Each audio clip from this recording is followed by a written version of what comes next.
Bâtir une entreprise, c'est négocier avec l'inconnu. T'accumules les années de travail et t'en viens à apprivoiser le métier. Et un jour, tous tes efforts sont récompensés. Robert Bernard, c'est 70 ans à votre service pour que vous preniez la route en sécurité, en tout temps.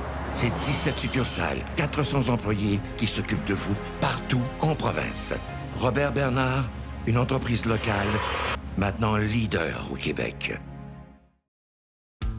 Vendredi, le 20 mai, à l'Autodrome Granby, c'est le début de nos championnats réguliers en 2022. Modifiés, Sportsman, Pro Stock et Sport Compact sont de retour au grand plaisir des spectateurs. Pour l'occasion, Garage P. Hautelaire présente la première manche d'une série de 3 courses, mettant en vedette les Sportsmen pour une finale de 40 tours. Samuel Charland parviendra-t-il à conserver son titre? Chez les modifiés, David Hébert partira à la défense de son championnat, lui qui possède déjà 6 couronnes de champion en carrière. L'Autodrome Granby, la piste la plus rapide du Canada, est de retour en force pour 2022. This is Christopher Bell, and Autodrome Granby is your NASCAR home track. Driver Academy, l'expérience d'une vie. Viens prendre le volant d'une vraie voiture de course sur terre battue. Vitesse, dérapage, adrénaline, tout est au rendez-vous pour te faire vivre une journée mémorable. Forfait de 30 et 50 tours de disponible, ainsi que la possibilité de former des groupes corporatifs. Nous avons également la formation pour apprentis à l'Autodrome Granby. Tous les détails sur driveracademy.com. Garage P. Auclair est votre ressource en cas de bris d'équipement. Fiez-vous à sa main-d'œuvre qualifiée et à ses outils spécialisés pour que votre flotte d'équipement demeure concurrentielle. Une réparation efficace, une immobilisation minimale, votre solution pour demeurer dans l'action.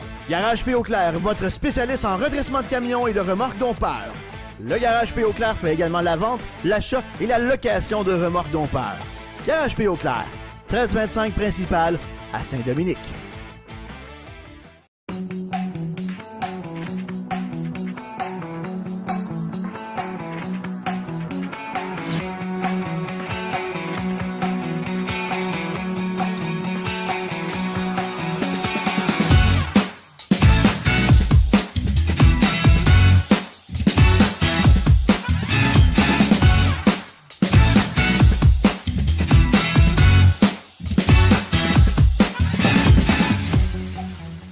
Les gars de course désirent remercier Ultrafab pour leur collaboration au site internet lesgaadecourse.com et à l'émission Cette semaine aux courses.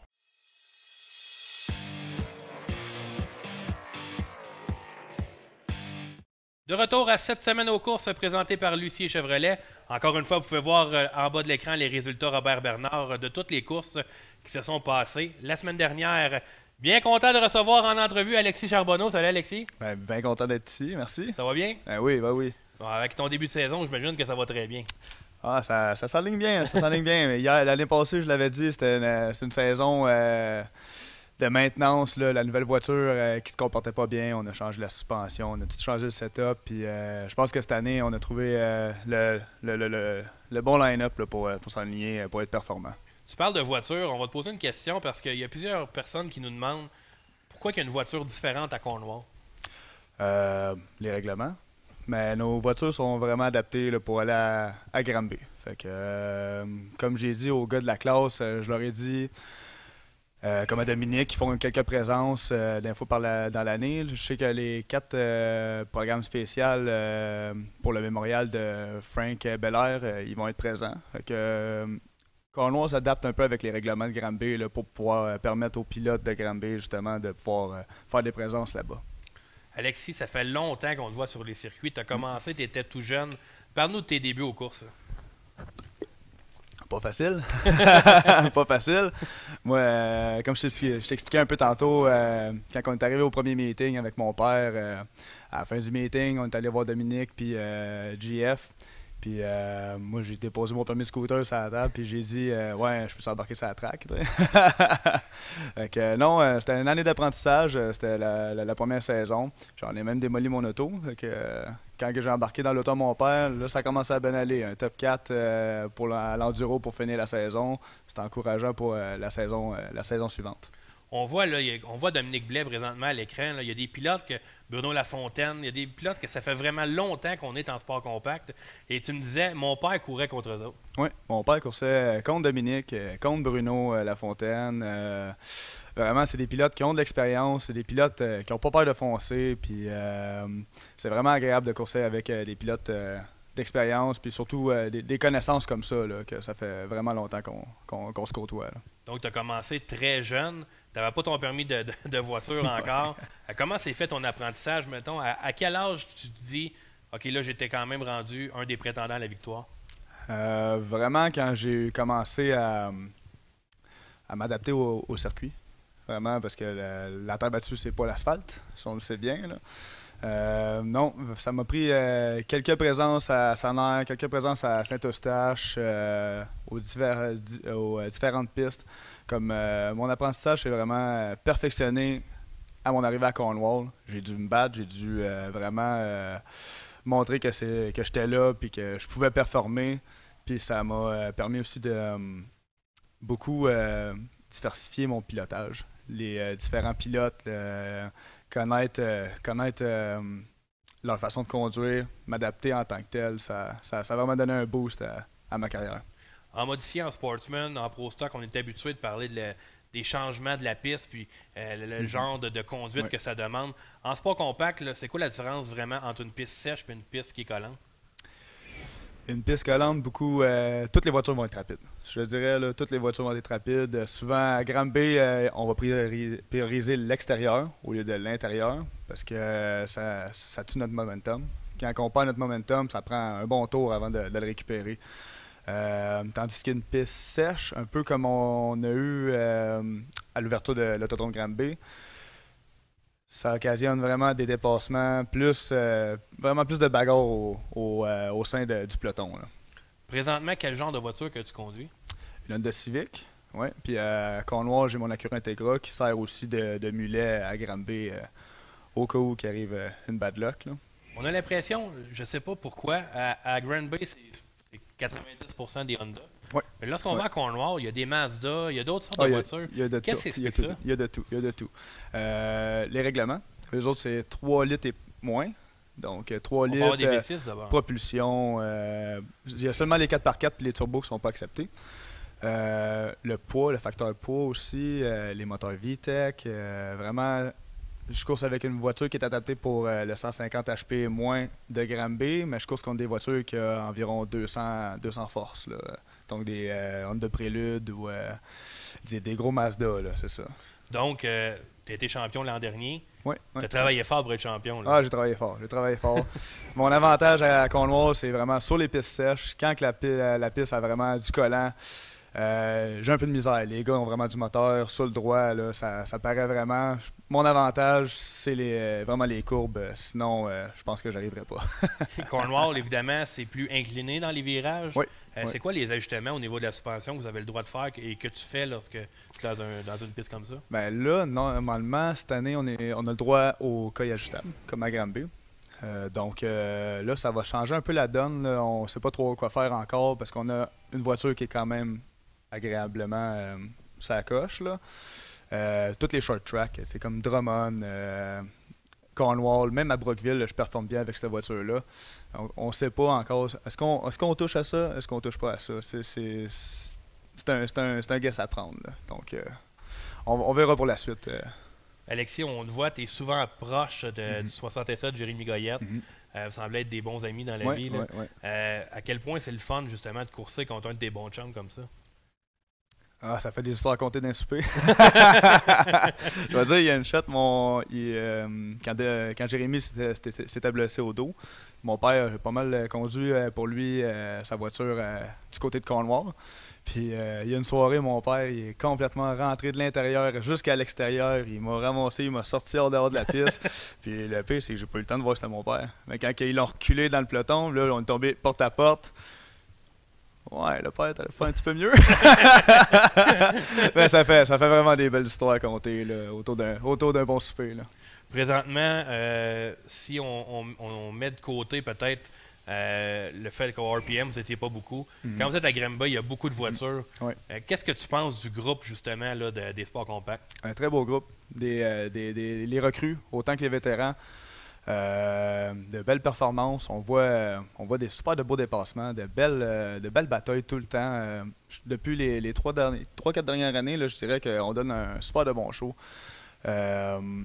Puis c'est les side-by-side, souvent, des fois, on est 3, même 4 larges. Ouais, je me suis époumoné souvent avec vos courses. Ah ouais. Puis comment qu'on va faire pour tout rentrer dans le coin, tu sais? Mais là, ça passe. Non, mais sérieusement, les recrues comme le pilote Jérémy, Mathieu Rivard, va être à surveiller. Jérémy qui a 2 voitures extrêmement performantes. Dominique Blais, que là, depuis le début de l'année, je pense que c'est une rivalité qui ne va pas s'interrompre. Puis je pense pas que ça va s'interrompre, puis je le souhaite pas. On donne des super de bons spectacles, comme tu disais, du côté de Saint-Marcel. On a donné tout un show, side by side, pendant 20 tours au moins, là, même si c'est pas jusqu'à la fin de la course, jusqu'avant que Dominique ait un bris mécanique. Vraiment, non, des bons spectacles qu'on donne.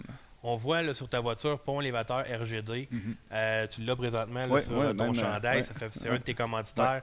Mais c'est aussi un commanditaire de la classe qui fait un petit championnat. Tu l'as gagné l'année passée. Parle-nous un peu de la part. Là, je crois que c'est la famille à Jérémy Goyette, justement. Parle-nous de la part de la famille. Ben, Jérémy s'implique vraiment beaucoup là, du côté des sports compacts. Ça donne des bourses qui sont plus intéressantes pour les gars aussi. Fait que d'après moi, non, Jérémy donne vraiment à son 110% pour la classe, pour les shows. Puis, écoute, il en travaille une shot, surtout avec les 2 voitures. Il fait courser son ami. Là, donc, vraiment, Jérémy, un 100% là, du côté de ça. Est-ce que tu as d'autres commanditaires que tu aimerais remercier ici? Oui, bien sûr. Ben, mon patron, la gang de ma job, le garage Euromac, M. Roy Motorsport aussi du côté de Cornwall, qui nous supporte beaucoup du côté ontarien. On avait Dermo Griff aussi, je vais le saluer quand même parce qu'il a été un bon supporter l'année passée. Puis là, j'ai ma nouvelle commandite aussi, Motul Racing pour l'huile. Sinon, c'est des bons supports. Puis sans eux autres, surtout cette année avec le prix de l'essence, les pneus qui coûtent cher. Même nous autres, c'est un problème. On a 4 pneus en attente, là, puis ça n'arrive pas. Là, puis on commence à avoir hâte d'user de la nouvelle gomme. Là. Au niveau personnel, Alexis, tes objectifs pour cette saison-ci? Garder mon championnat à Cornwall. Ça, c'est certain. On va se batailler le plus fort qu'on peut du côté de Cornwall puis du côté de Granby surtout aussi. Là, c'est sûr que ça ferait du bien de retrouver mon titre, là, mais Jérémy il l'a mérité l'année passée. Mais non, vraiment du côté de Cornwall, ça serait de conserver mon titre, puis aussi le spécial des 4 courses en l'honneur de Frank Belair. Il y a un roller Sportman à gagner. C'est là que je m'en allais, moi. Ouais, c'est ça que tu t'en allais là. Je m'en allais là parce que ça fait 10 ans que tu es en sport compact, puis c'est bien correct, les personnes qui adorent cette classe-là. Ça prend des passionnés, puis vous en faites partie. Ouais. Mais Alexis Charbonneau, dans 5 ans, il se voit où, course? Ah, c'est sûr qu'on se demandait. Pro Stock, Sportman. Écoute, il y a du pilote, là. Puis il y a une gamme de pilotes. On voit tous des shows, là. C'est comme William, là, le petit prince. Écoute, je pense pas pouvoir aller jouer à sa portière bientôt, tout de suite, là, ça c'est certain. Non, mais en sport compact, on aime ça, on se connaît, puis on a une belle gang aussi du côté de Granby, là. Tu sais, c'est quand même, on se connaît tous bien. Du côté de Cornwall aussi, écoute, une belle petite gang. C'est sûr que c'est plate que les gars ne peuvent pas vraiment aller switcher de Cornwall à Granby, venir faire des visites, étant donné leurs véhicules qui sont pas réglementés pour les événements à Granby. Et ça, c'est plate d'un côté comme ça. Pour ceux qui, d'un fois, ils disaient... moi, je leur ai dit, les gars, montez-vous un char un peu comme moi, puis vous pouvez faire le switch là, quand vous voulez. Là. Ouais. Mais y a-tu de l'ouverture parmi les pilotes? Est-ce qu'il y a beaucoup de pilotes ontariens aussi? Cornwall, c'est tellement proche du Québec, il y a beaucoup de Québécois aussi. Ouais. Mais dans les pilotes, mettons, de l'Ontario, est-ce qu'il y a vraiment du vouloir de venir courir à Granby? Je dirais qu'il y en a quelques-uns, oui. Il y en a quelques-uns. Moi, je dirais 2 ou 3 qui seraient intéressés à venir, peut-être pas réguliers, mais au moins faire quelques présences. Puis même du côté de Brockville, il y en a qui m'en ont déjà parlé. Qu'est-ce que ça prend? Qu'est-ce que j'ai besoin? Qu'est-ce qu'on a le droit et qu'est-ce qu'on n'a pas le droit d'avoir? Donc, c'est à suivre. On va peut-être voir des pilotes ontariens, des outsiders venir faire un tour en sport compact. Donc, je voulais te demander, j'avais pas pensé honnêtement, je voulais te demander d'où ton surnom venait, mais à commencer à 14 ans, je pense que le kid a sorti de là. Ouais. L'année passée, je me disais, bon, qu'est-ce qu'on cherche? On cherche un nouveau surnom. Moi, honnêtement, là, j'en ai parlé à Anthony, là, moi, le Viking, ça aurait été parfait. Ah, ça aurait été parfait, ça aussi. Mais là j'ai repensé l'année passée. Avec le chapeau de cowboy puis tout, là, le kid. Ça le fait. Mais là, faut que j'aille me chercher un nouveau chapeau. Alexis, juste avant l'entrevue, on voyait des images de l'Autodrome Granby. Tu nous disais, j'ai hâte à vendredi. On va te souhaiter la meilleure des chances. Merci beaucoup d'être venu. Toujours intéressant de te parler. Super sympathique. Allez lui jaser à Alexis dans les puits, toujours très, très accessible. Toujours ouvert. Écoute, venez jaser, on n'est pas méchants. Ouais, puis quelqu'un est intéressé à la classe Sport Compact. Je pense que tu es une bonne personne ressource également. Donc, merci beaucoup, Alexis, puis on te souhaite la meilleure des chances pour la saison. Ça fait plaisir. Salut tout le monde. Donc, au retour, on va parler avec Max Beauregard. On va revenir sur la première moitié de la saison en NASCAR.